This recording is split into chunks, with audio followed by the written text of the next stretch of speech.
11 जनवरी 2022। अस्सलाम वालेकुम मेरे दोस्तों, सज्जनों और बेलियों। आज हम लगाने वाले हैं बलून वाइन के बीज। ये एक बेल बन जाती है, ये उसके बीज हैं, बहुत खूबसूरत, जिस तरह हम छोटे छोटे से फुटबॉल्स को देख रहे हो।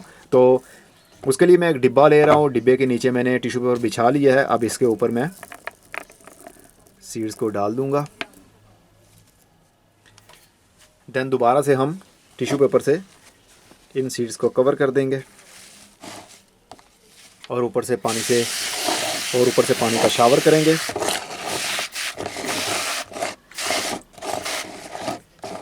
पानी बहुत ज़्यादा नहीं देना, सिर्फ इतना पानी देना है कि टिश्यू पेपर भीग जाए, पानी डब्बे में से टपके नहीं। अगर पानी टपकेगा तो ज़्यादा पानी मिलने की वजह से बीज हमारे गल भी सकते हैं। अब इसको हम ऊपर से बंद कर देंगे ढक्कन को, और इसको इंडोर किसी भी जगह पर रख सकते हैं। गर्मी शुरू होने से पहले इसके बीज लगाए जाते हैं।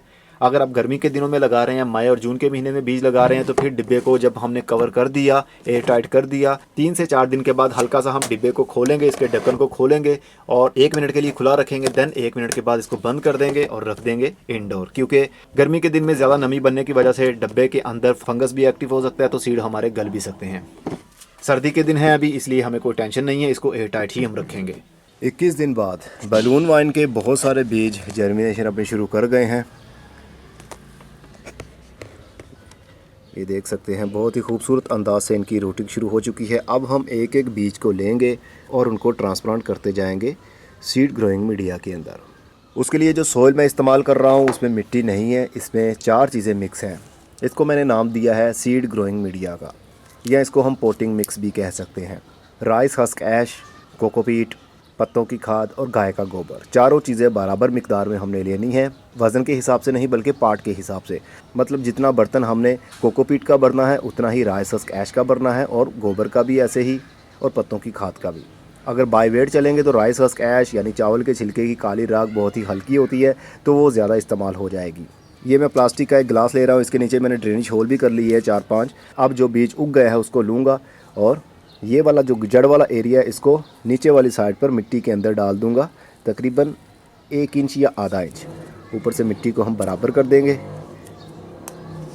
इसी तरह हम सारे बीज को जो जो जर्मिनेट हो चुके हैं सबको ट्रांसप्लांट कर लेते हैं। 39 बीज जर्मिनेट हो गए और उनको ट्रांसप्लांट कर दिया। अब हल्का हल्का सा हम पानी देंगे। इतना पानी देना है कि मिट्टी एक मरतबा गीली हो जाए, बहुत ज़्यादा पानी नहीं कि पानी ही जमा रहे। बस इतना पानी देना है कि मिट्टी भीग जाए। ट्रांसप्लांटिंग के बाद गमलों को मैंने पॉली हाउस के अंदर रख दिया है ताकि नमी बनी रहे। ऊपर वाली साइड पर प्लास्टिक बिछा हुआ है। रात की सीधी सीधी ठंडक पत्तों के ऊपर या फिर मिट्टी के ऊपर नहीं आएगी, तो सीड की जर्मिनेशन अच्छे अंदाज से शुरू होती है। क्योंकि हम एडवांस में चल रहे हैं, ठंडक है, अभी टाइम नहीं था बीज लगाने का, मैंने एडवांस में बीज लगाए और कामयाब रहा। अब इनकी हिफाजत मुझे खुद से करना पड़ेगी। अगर मैं इनको लापरवाही के साथ ओपन वेदर में रख दूंगा तो रात को बहुत ज़्यादा टेम्परेचर ठंडा हो जाता है, तो फिर ये पौधे मर जाएंगे अगर ये उग गए तो। इसलिए पॉली हाउस के अंदर रखना पड़ेगा। अभी हम पानी और नहीं देंगे जब तक इनकी मिट्टी सूख नहीं जाती। तो पॉली हाउस के अंदर तो मिट्टी जल्दी सूखती ही नहीं है, तो हम इसके आगे भी ये वाला पॉलीथीन डाल देंगे ताकि नमी अंदर वाली साइड पर बनी रहे। सीधी सीधी ठंडी हवा और सीधी सीधी जो रात की ओस है वो मिट्टी के ऊपर या पत्तों के ऊपर नहीं आएगी, तो सीड की जर्मिनेशन जल्दी ही शुरू हो जाएगी। 31 दिन बाद बैलून वाइन अब अपना आप दिखाना शुरू हो गई है। बीज के अंदर से छोटा छोटा सा स्पाउट मिट्टी से बाहर निकल रहा है, और एक टाइम आएगा कि ये सारे के सारे जितने भी आपको खाली गमले दिख रहे हैं, इनमें से मोस्टली जो सीड्स हमने लगाए हैं जो कि जर्मिनेट हो गए थे वो बाहर निकल आएंगे और पौधे की सूरत ले लेंगे। उसके बाद हम इनको अलग गमले में शिफ्ट कर सकते हैं। थोड़ी देर पहले ही इसके ऊपर मैंने पानी का शावर किया है क्योंकि थोड़ी सी नमी कम हो रही थी। अब बाहर के दिन शुरू हो गए हैं, 12 फरवरी का दिन है आज, तो इसलिए अब गर्मी भी आहिस्ता आहिस्ता से बढ़ना शुरू हो जाएगी, तो इनकी ग्रोथ और भी तेज़ी से बढ़ेगी। थोड़े दिन गुजरे हैं, अब सीड की जर्मिनेशन शुरू हो चुकी है।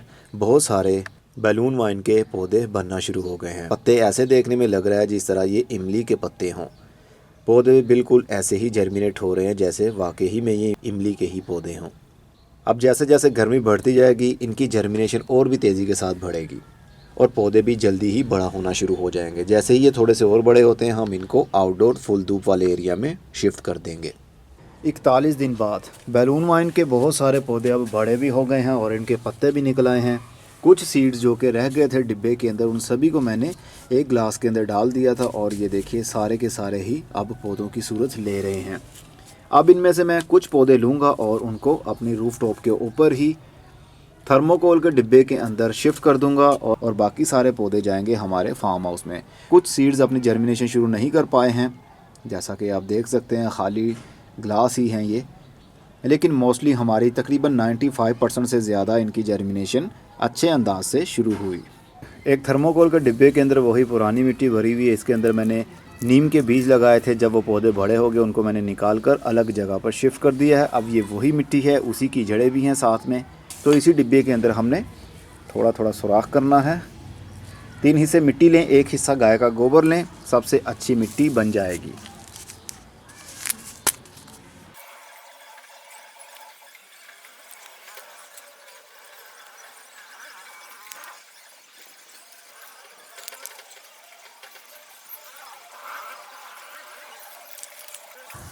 ट्रांसप्लांटिंग के फ़ौरन बाद में हम पानी देंगे कि छोटे छोटे से पौधों को पानी की कमी बिल्कुल ना हो, क्योंकि अभी ये गमला धूप में पड़ा हुआ और मिट्टी भी हल्की हल्की सी गर्म है। पौधे के ऊपर पानी ना आए, साइडों पर पानी डालिए ताकि पौधे के पत्तों के ऊपर पानी का बोझ पड़ने की वजह से पत्ते मिट्टी के साथ टच ना हो जाए, नहीं तो वो गल जाएंगे।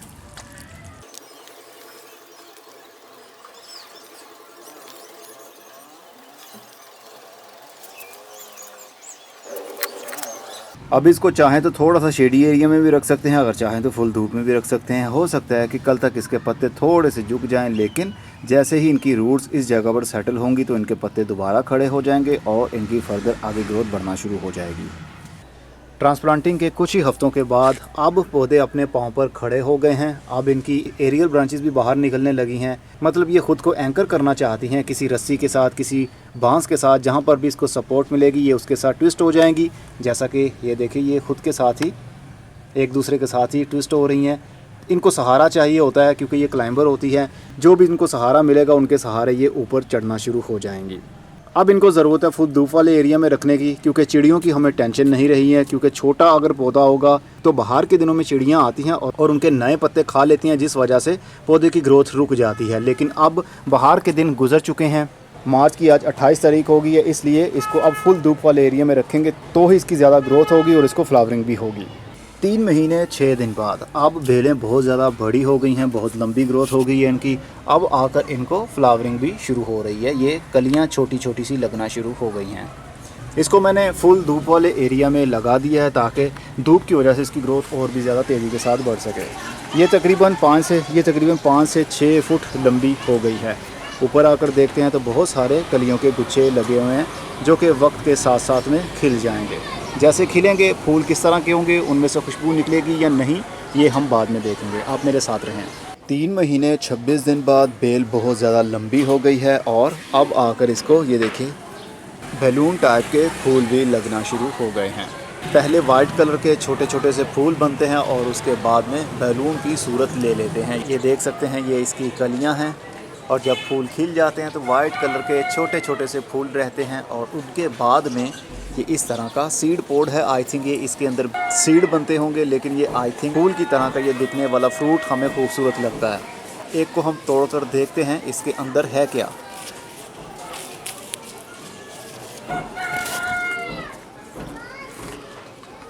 इसकी हवा निकल गई है, फट गया है।